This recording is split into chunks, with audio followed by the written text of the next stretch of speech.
A base naval de Metangula foi fortemente armada e equipada, dispondo agora de uma companhia de fuzileiros navais, 3 destacamentos de fuzileiros especiais e 10 lanchas de fiscalização e desembarque. Estes meios, alguns dos quais chegaram a ser atacados pela Frelimo, eram regularmente empenhados em diversas operações na região do lago.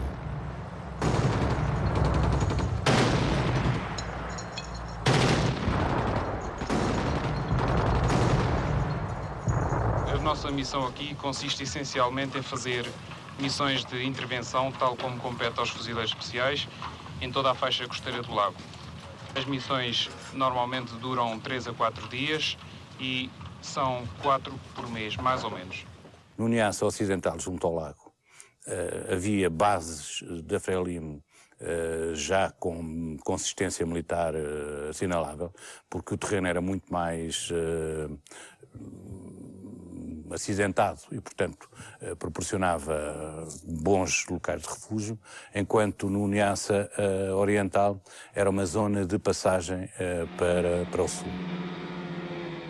Havia as bases da Frelimo, existiam várias bases, conhecia-se aproximadamente a sua localização aproximada.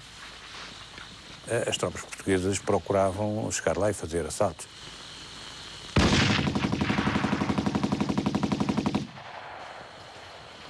Havia depois também, mas com menos intensidade, emboscadas, mas basicamente, e na altura, as forças portuguesas procuravam destruir as bases que a Frelimo estava a tentar implantar no território.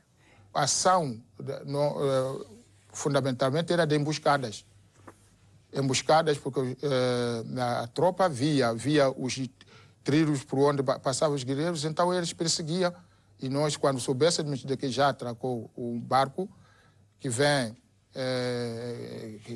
que deixou a tropa, nós fazíamos emboscadas.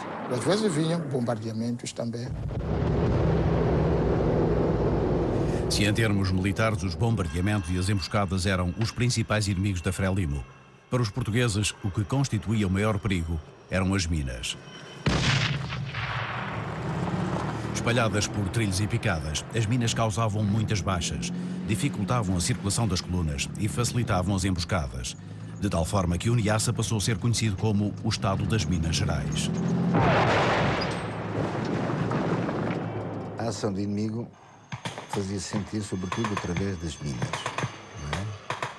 Porque aquilo era uma zona de infiltração, tinham algumas bases de apoio, digamos assim, para as passagens, não é? Com alguns efetivos, com algum armamento, tinham alguns elementos de apoio às populações fora do controle das nossas tropas, não é? E, portanto, era o Estado das Minas Gerais.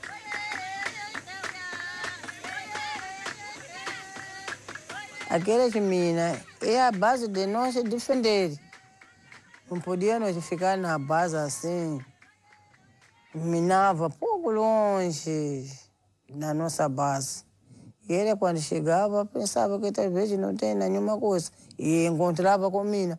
Quando encontrava com mina, encontrava mina, pronto, recuava.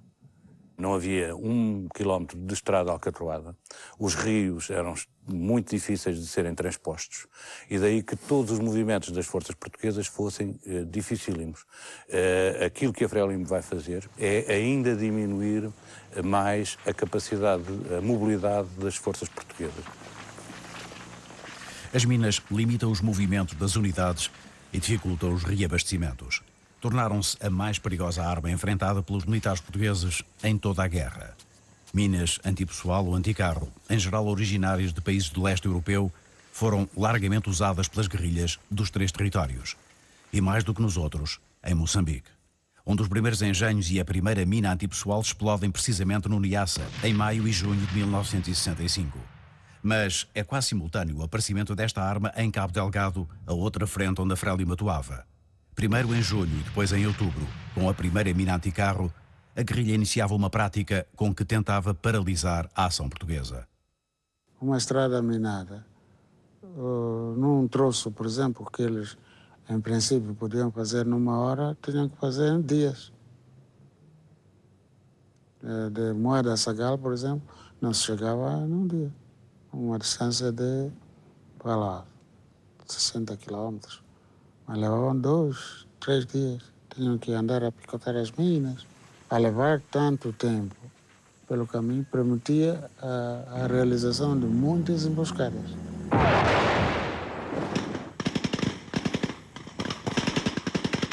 Nós já sabíamos que então o atingimos. Sempre gritava. Minha mãe. Oh, tura. Falavam eles. Tura éramos nós. Eles chamavam-nos tura. O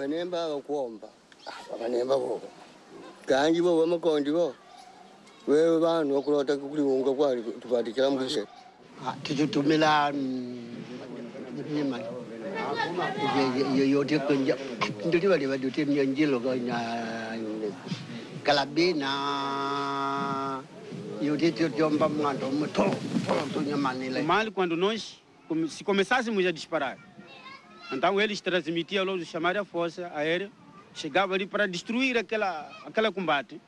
Quando capturares um indivíduo da Frelimo, depois então esse indivíduo é ele que andava então e mostrar onde que vivem então os combatentes da Frelimo. É essa maneira como a força de portugueses que conseguia nos combater. Majungu vacindaida kunjiku mwitu vacindaida na vana nangaledi kuwika vacindatenda imbati uti kutangana idikava pakai kuti nduvanga vanakomba nakana ikava kaenga na mwene mukaya mukwartelo mumantachitu mwanako mudialdengu ikanisha musika mudi quartel. A Frelimo combatia a portuguesa através de vigilâncias e a Frelimo destacava um indivíduo para ir reconhecer onde vive os portugueses. Depois esse indivíduo volta, vir comunicar na base, então pronto, sai um batalhão para onde ia atacar o inimigo. Vacindengila vakarenda ing'ondo vacindatenda avanza vencila munkaje muvatwala sevatwala wetu vantu tukutenge mwa kupundana kutandi kuve kuyolekedi kuno kwetu vane fogo pako ndariandade kukunyasa mpaka A baixa densidade populacional no Niassa e os problemas de adesão das populações à Frelimo ameaçavam as condições de sobrevivência da guerrilha. A falta de alimentação em algumas zonas provocou a fuga de combatentes e populações para os países vizinhos. A guerrilha enfraquece no Niassa a partir de 1967, altura em que se intensifica em Cabo Delgado, onde a Frelimo vai encontrar problemas diferentes, nomeadamente os aldeamentos que os portugueses começaram a construir logo em 1965. Deslocando as populações para zonas sob o seu controlo, as autoridades coloniais procuravam isolar a guerrilha e impedir os seus avanços em direção a Nampula. O objetivo do comando de Cabo Delgado era atingir-se o Rio Lúrio, só que naturalmente foi muito lenta a descida até o Rio Lúrio, devido a esses constrangimentos dos aldeamentos, em que em certa medida dificultavam a descida para o Rio Lúrio. No entanto, em pouco tempo a guerrilha estendeu-se a todo o Planalto dos Macondes, a etnia tradicionalmente guerreira e fortemente apoiante a luta que partilha a região de Cabo Delgado com os Macuas e os Swailis. Para a sua expansão rápida, a Frelimo beneficiou das concessões do general Queiro Carrasco, o então comandante militar português, que deixou a iniciativa à guerrilha, acreditando que podia controlá-la através de grandes operações. Um ano após o início da guerra, Queiro Carrasco considera reunidas as condições logísticas para eliminar a subversão em Cabo Delgado. Em Lourenço Marques, o seu Estado-Maior lança então a Operação Águia. O plano de operações do comando-chefe partia de Moeda e a ação consistia essencialmente numa nomadização permanente realizada na maior área possível, numa aproximação da tropa às populações com o objetivo de retirá-las à influência da Frelimo e, sobretudo, na localização e na captura ou eliminação de guerrilheiros e na destruição das suas bases e instalações. Centrada na capital do Planalto dos Macondes, a operação mobiliza cerca de 1000 homens, distribuídos por 3 batalhões de caçadores e uma bateria de artilharia pesada, em movimentos protegidos pela Força Aérea. A partir de Moeda, a artilharia apoiava a progressão das tropas que partiam igualmente de Moeda e também de Palma, lançando obuses de 88 mm.